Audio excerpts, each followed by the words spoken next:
आज 10 सितंबर Galaxy super speciality hospital से doctor रति शर्मा दुबे मनोचिकित्सक हमारे बीच उपस्थित हैं, जो हमें वर्ल्ड सुसाइड प्रिवेंशन डे के अवसर पर कुछ जानकारी देने वाली हैं। सबसे पहले सवाल तो ये उठता है कि लोग सुसाइड क्यों करते हैं, ट्रॉमेटिक स्ट्रेस क्या होता है और मेंटल इलनेस क्या है। सभी सुनने वालों को हम बता दें कि Galaxy super speciality hospital Jabalpur ने एक व्यापक सर्वेक्षण वर्ल्ड सीनियर सिटीजन डे से लेकर वर्ल्ड फिजियोथेरेपी डे तक किया। इस सर्वेक्षण में सभी आयु वर्ग के स्त्री पुरुष शामिल हुए और अपनी अपनी राय रखी कि लोग क्यों आत्मघात या आत्महत्या के लिए प्रेरित होते हैं, हॉस्पिटल और डॉक्टर्स आत्महत्या को रोकने के लिए क्या प्रयास कर सकते हैं। इसी सर्वेक्षण के आधार पर आज का यह प्रोग्राम तैयार किया गया है। हेलो एवरीबॉडी, नमस्कार। मैं डॉक्टर रति शर्मा दुबे हूँ और मैं मनोचिकित्सक हूँ गैलेक्सी हॉस्पिटल जबलपुर में। और आज मैं वर्ल्ड सुसाइड प्रिवेंशन डे के ऊपर कुछ बातचीत करना चाहती हूँ आप लोगों से। सबसे पहले तो मैं ये बताना चाहती हूँ कि लोग सुसाइड करते क्यों हैं, वाई पीपल कमिट सुसाइड। कई बार जीवन में ऐसी परिस्थितियाँ बन जाती हैं कि हम उनसे उबर नहीं पाते हैं। बहुत लॉन्ग टर्म कोई परेशानियाँ चल रही हैं हमारे जीवन में, या कोई मेंटल इलनेस चल रही है, मानसिक परेशानी चल रही है जिसका हमें कोई हल नहीं मिल रहा है। बहुत सारी परेशानियों से हम जूझ रहे हैं और अगर साथ में कोई मानसिक बीमारी भी हो जाए तो अगर उसका अच्छे से इलाज नहीं होता है तो तब भी ये इस तरीके की आत्महत्या के विचार मन में आने लग जाते हैं और जो जीवन में परेशानियां हैं उससे भी जूझ रहे हैं। तो या तो वेल प्लान्ड कोई ऐसा होता है कि किसी ने पहले से ही प्लानिंग कर रखी है, नहीं तो कई बार ये चीज़ जो इम्पल्सिव लोग होते हैं तो अचानक से भी ये ऐसा गलत कदम उठा लेते हैं। अब what is mental illness? Mental illness क्या होती है कि मानसिक बीमारी क्या है कि जिससे हम अपने मतलब परेशान हो रहे हैं उस मानसिक बीमारी से। जैसे कोई भी लॉन्ग टर्म इलनेस है, डिप्रेशन है, स्किज़ोफ्रेनिया है और सब्सटेंस डिपेंडेंस है, ऑब्सेसिव कंपल्सिव डिसऑर्डर है, जिससे हम बहुत परेशान हैं और जो हमारे रोज़मर्रा की ज़िंदगी में हमको अच्छी तरीके से हमारी क्वालिटी ऑफ लाइफ जैसे हम जीना चाहते हैं वो जीने नहीं दे रही है। हमारे रोज़मर्रा के काम को उसमें हमें परेशानी हो रही है, तो ये मेंटल इलनेस होती है। अब व्हाट इज़ ट्रॉमेटिक स्ट्रेस? कि जैसे पहले कभी बचपन में हमारे साथ कोई भी कुछ गलत वो अब्यूज़ हुआ हो, सेक्सुअल अब्यूज़ हुआ हो, चाइल्डहुड ट्रॉमा हुआ हो, या किसी के साथ कोई हादसा हुआ हो, जैसे किसी ने अपनों को ही देखा हो कि उनका एक्सीडेंट हो गया या उनके साथ अत्याचार हुआ, किसी के साथ कोई बहुत दुखद घटना हुई, रेप हुआ, तो ये सब ट्रॉमेटिक स्ट्रेस होते हैं। और ये सब आगे चल के स्ट्रेसर्स मतलब का काम तो खैर करते ही हैं, लेकिन इससे एक तरीके की बीमारी और हो जाती है पोस्ट ट्रॉमेटिक स्ट्रेस डिसऑर्डर, कि हम उन हादसों को भूल नहीं पाते हैं, वो बार बार हमारे जहन में वो सी चीज़ें आती रहती हैं, तो जो एक बीमारी का रूप धारण कर लेती हैं और उससे हम अपनी ज़िंदगी अच्छे से जी नहीं पाते हैं। अब व्हाट इज़ क्रोनिक पेन? कि आपने देखा होगा कि बहुत सारे लोग कई सालों से किसी लंबी बीमारी से जूझ रहे हैं, जिससे उनको शरीर में दर्द होता रहता है, जगह जगह शरीर के अंगों में दर्द होता है और वो अपना रेगुलर काम भी नहीं कर पा रहे हैं, अपने रिलेशनशिप भी मेंटेन नहीं कर पा रहे हैं, जो खुशी उनको अनुभव होनी चाहिए वो नहीं हो पा रही है। तो ये क्रोनिक पेन भी जैसे डिप्रेशन का भी कारण बनता है और इससे भी जैसे बहुत लंबे समय से पेन बना हुआ है तो ये थोड़े थोड़े ऐसे थॉट्स आने लग जाते हैं कि अरे भाई ऐसे जीवन का क्या करना कि हमेशा दर्द ही बना रहे। तो इस तरीके के पैसिव डेथ विशेस दिमाग में आने लग जाती हैं कि इससे बढ़िया तो हमें भगवान ही उठा ले, इस तरीके के विचार आने लग जाते हैं। अब व्हाट इज़ सोशल आइसोलेशन? कि अगर कोई भी व्यक्ति सोशली आइसोलेटेड है तो बजाय इसके कि वो काफ़ी सोशल है तो उसकी और टेंडेंसी बढ़ जाती है सुसाइड करने की। उसके दिमाग में अकेलेपन के कारण उदासीनता आने लग जाती है, निराशा के विचार आने लग जाते हैं कि कोई मेरे लिए कोई है नहीं, मेरी कोई केयर नहीं करता, मेरी कोई परवाह नहीं करता। तो इस तरीके के विचार, अगर उदासीनता के विचार आने लग जाएंगे तो सुसाइडल टेंडेंसी बढ़ जाएगी। तो इसलिए सोशल आइसोलेशन ठीक नहीं रहता है। सबको मतलब एक दूसरे की समाज में केयर करनी चाहिए, हेल्प करनी चाहिए। अब what is loss and fear of loss, कि किसी व्यक्ति को कि इस चीज़ का भय है कि भाई हमारी नौकरी छूट जाएगी, या हमारा समाज में जो सोशल स्टेटस है वो हमारा चला जाएगा, या फाइनेंशियल कंडीशन हम इतना पैसा नहीं कमा पा रहे हैं, तो या कुछ भी, कोई भी रिलेशनशिप ख़राब हो जाएगा हमारा। तो इस तरीके का जो भय होता है, ये भी ऐसे नकारात्मक विचार उससे मन में आते हैं कि ऐसे जीवन से क्या करना, इससे बढ़िया तो मरना ही बेहतर है। तो ऐसा फियर ऑफ लॉस नहीं होना चाहिए। भाई ज़िंदगी तो सबसे बढ़कर है, इसमें कोई भय नहीं होना चाहिए कि हमारा कोई रिलेशनशिप टूट जाएगा या हमें नौकरी हमारी छूट जाएगी।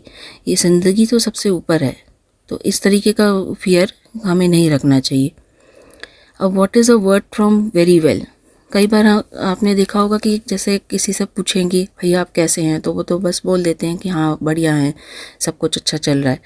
लेकिन कभी भी ऐसा किसी से हिंट मिले कि वो खुश नहीं है अपने जीवन में, तो उनको कंसोल भी करना चाहिए और थोड़ा जानने की भी कोशिश करनी चाहिए कि वो किस वजह से इस प्रकार से टेंशन में रहते हैं।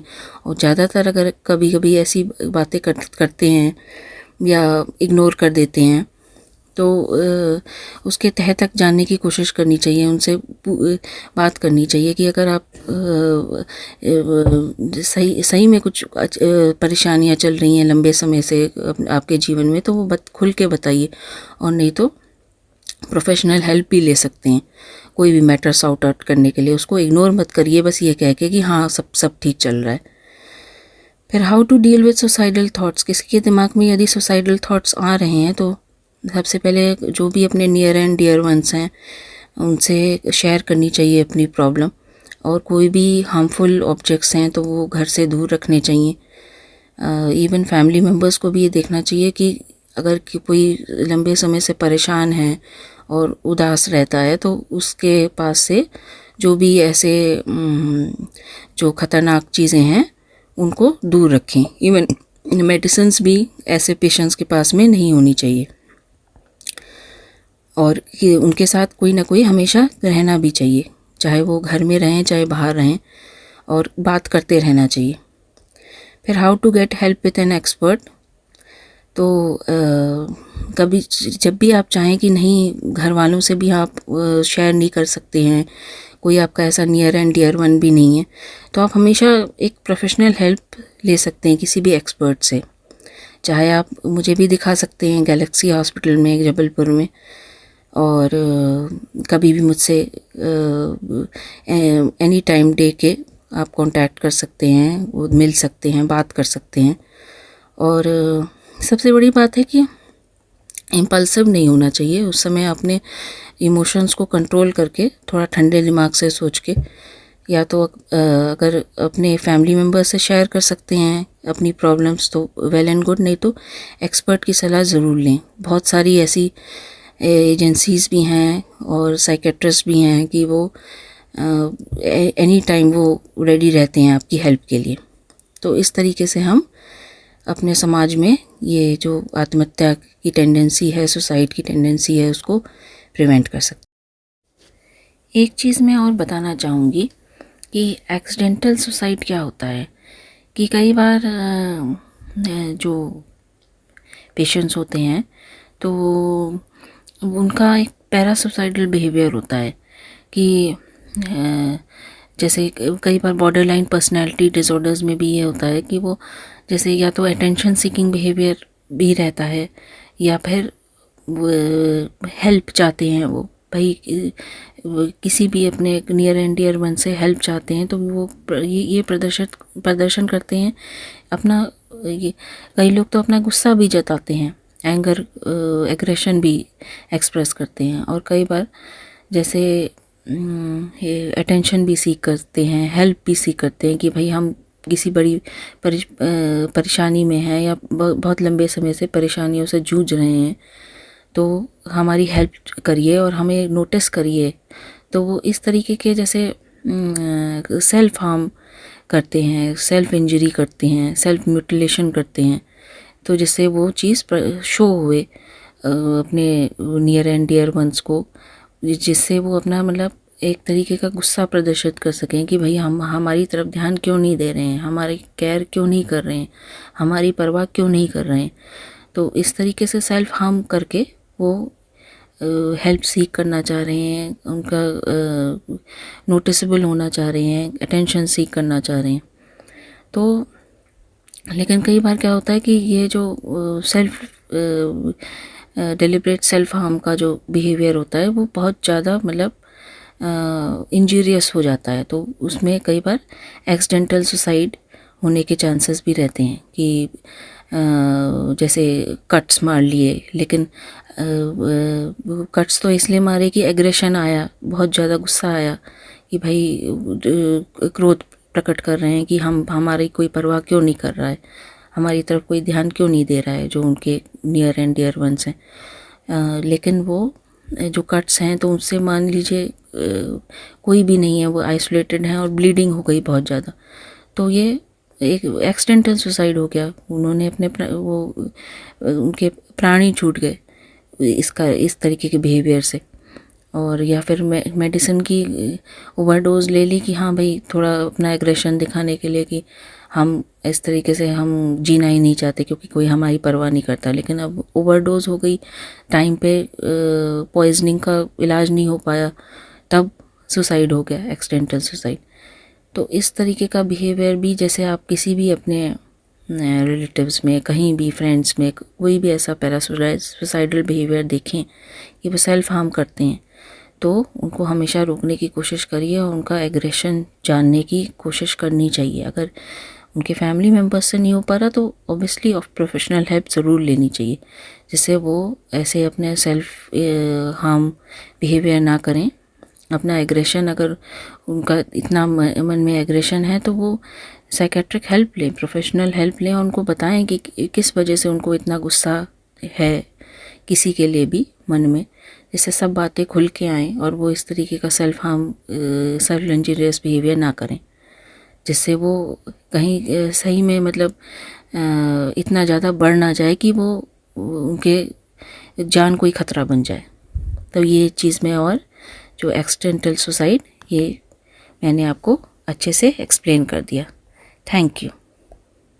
आज की इस जानकारी के बाद आप सभी से ये उम्मीद करते हैं कि आप अपने जीवन जीने की आशा को बरकरार रखेंगे और इस तरह के ख्याल आते ही किसी डॉक्टर से ज़रूर कंसल्ट करेंगे। अपने आसपास के लोगों पर नज़र रखिए, अपने परिवार वालों पर ध्यान रखिए। अगर इस तरह की स्थिति में आप उन्हें पाते हैं तो ज़रूर एक मनोचिकित्सक के पास पहुँचिए, और इसके लिए आपकी सेवा में उपस्थित है Galaxy super speciality hospital, Ukhri तिराहा, जबलपुर, मध्य प्रदेश।